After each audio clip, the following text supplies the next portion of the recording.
which, you know, the cartels and the corruption and all that's involved in the shipment of drugs and the violence and, uh, you know, the killing of innocent people and the tactics and strategies of the cartels smuggling people in to this country illegally and turning some of them into slaves and, you know, just killing children. They kill children, they execute people. I mean, they work with violent gangs to distribute their drugs.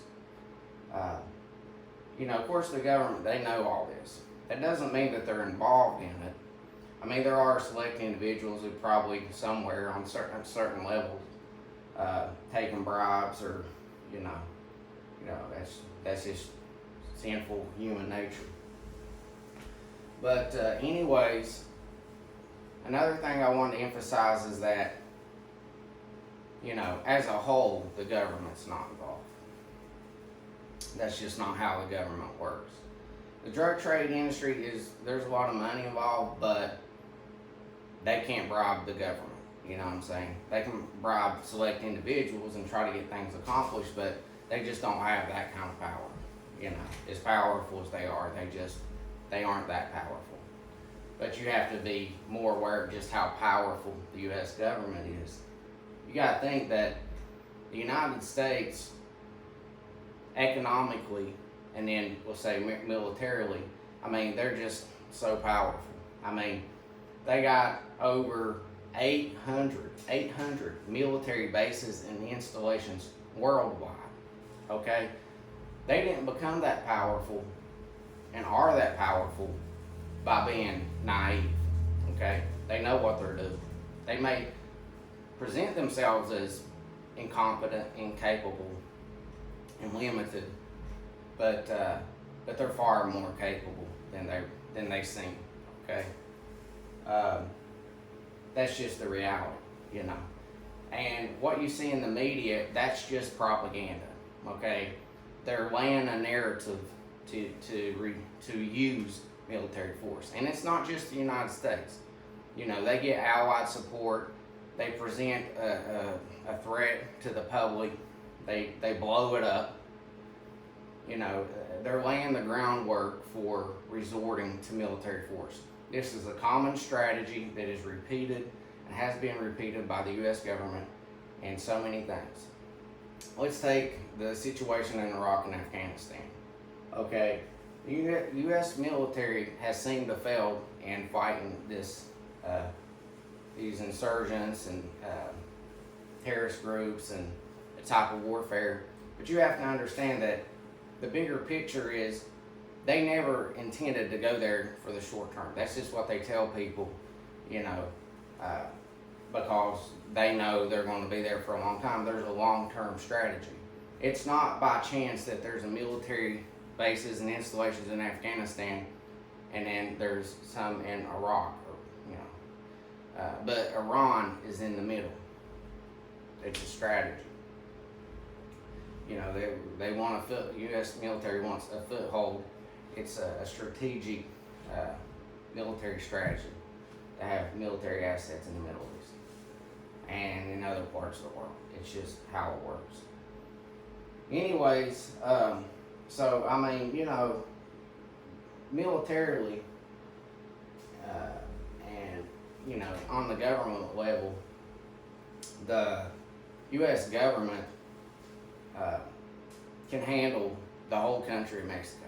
I mean, I'm not referring to the population, but I'm talking about how it's governed and how it's controlled and ruled both by the government, Mexican military, cartels, their militias, and, you know, any aspects of how things are organized. You know, even though Mexico or the Mexican government is supposed to be an ally and a sovereign country of the United States, that doesn't mean that the U.S. won't deal with the problems in Mexico. Okay, there's a globalization strategy, an international order, and Mexico's not above that. If the United States will take on major powers like China and Russia, who are nuclear capable and advanced military, having advanced militaries and technologies and resources, and China has a powerful economy. They will deal with a country that's causing unrest and violence and murder and killing, especially with children. I mean, I don't fear the cartels. I mean, I despise people and groups of people that murder innocent children execution style, and they do, and families. It's an intimidation strategy, but it's not effective with people like me and stuff. You know, this is America. You know, Mexicans are welcome to come here. I don't have anything against someone because they're Mexican, but if they bring that cartel stuff with them, drugs, cooperating with the cartels, and that kind of violence and trying to get control, I mean, they don't have no business here. This is not their country, okay? They didn't fight and die, you know, and get injured and legs blown off and stuff, like people who have actually fought in wars for this country to contribute and to help make it what it is. Okay? You know, they should have respect for the fact that people have laid their lives down and died and went through all this, and, you know, plenty of them. I had family that fought in wars, was shot, killed, watched their friends die, you know, and many other things. And friends too, you know, and a lot of people can relate, you know, and, you know, you shouldn't show a certain kind of respect for that, because we get to enjoy the liberties and freedoms and living, for the most part, in peaceful and, you know, calm neighborhoods, unlike in places, by comparison, like Mexico. You know, the government is not doing those people any good by not addressing the problem. They've had 50 years to solve the problem, and they've still not got it under control.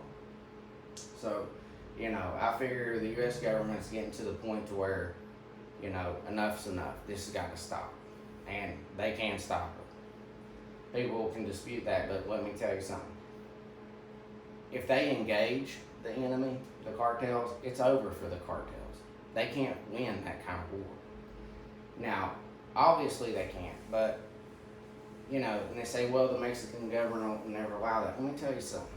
The Mexican government cannot stop an allied front of the United States and their allies from taking military action on Mexican soil, you know. But there's different ways that they approach it. Typically, the U.S. government will put pressure, a lot of pressure on the government to cooperate with them and let them take the lead, the U.S. government to take the lead in putting this problem to an end. But it seems to me that the Mexican government's trying to act like, oh, we're making peace, or we're going to, you know, really come down on them, or putting on a show of fighting them, but to no real prevail. So, you know, U.S. military's got way more enough power to just destroy their ability to fight back, to freeze their financial assets, to set up naval blockades, and to cut off their shipments. And people say, well, they won't do that. Yeah, they will. If they pose any kind of serious threat or instability to the government or to the society of the United States, coming here, killing U.S. citizens, trying to intimidate them and take control and bribing people in the government, yeah, that's a threat, and they will eliminate that threat. You know, they will not allow any group to challenge them. They're the elite, you know, they're just not going to allow that to happen.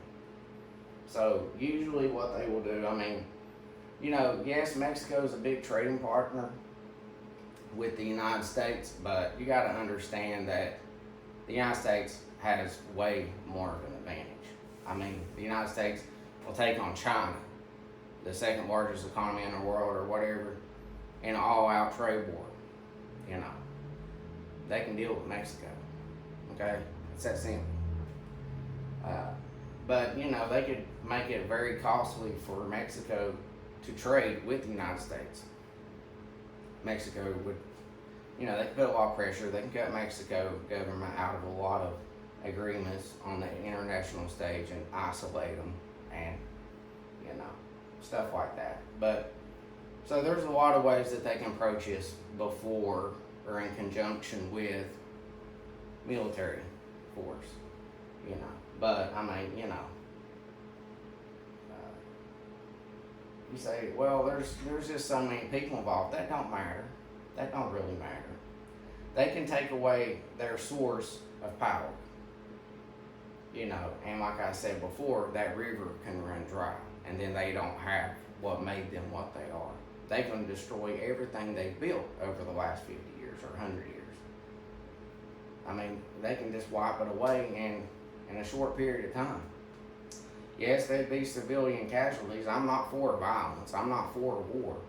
But that's just how the government sees it. They have a responsibility to maintain order, to maintain control. The United States is the main country in the world that enforces international law and rule and keeps, you know, basically the world under control with allied support. I mean, they just, you know, you don't challenge a country like that. You don't try to come into that country's, society and start trying to control their people or rule over them. You just don't do that. They will completely wipe you off the face of the earth. I mean, you know, no powerful country in this world allows these kind of groups, whether it's the mafia, the cartels, or terrorists. They don't have any tolerance for it. They will go after them, and they will weaken them, destroy them, bring them to nothing, to where they are not considered any kind of a threat, and that they have control over them.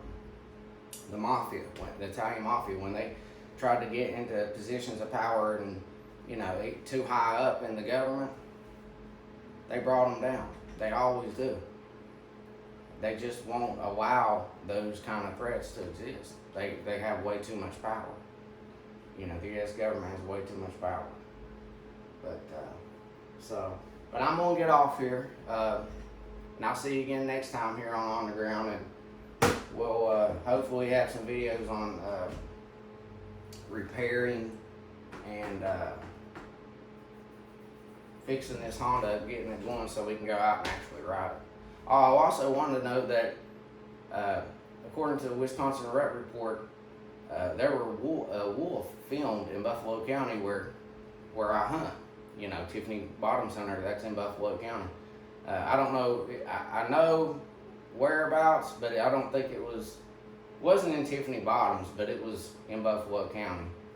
So, I mean, wolves might be out there. I don't know. I know there are coyotes out there, but so anyways, I'll see you again here again later on the Ground.